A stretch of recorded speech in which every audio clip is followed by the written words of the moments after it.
વાત કરીએ ડભોઈની.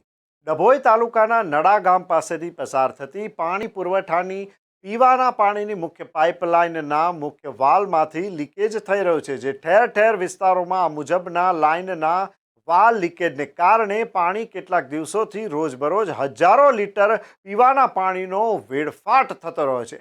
પાઇપલાઇનમાંથી થતું લીકેજ પાણી વેસ્ટેજ વહી જાય છે ને ઉનાળુ સિઝન માથે આવે છે ત્યારે પાણીની તંગી સર્જાય છે. તે પૂર્વે તંત્ર ધ્યાન આપે એ જરૂરી છે, છતાં પણ અધિકારીઓના ધ્યાનમાં આવતું નથી, જેને લઈને હજારો લીટર પાણી વહી જાય છે. ટૂંક સમયમાં જ ઉનાળાની શરૂઆત થઈ જશે. જો આ પાણી બચશે તો ઉનાળામાં ગ્રામ્ય વિસ્તારમાં પીવાના કામમાં લાગશે.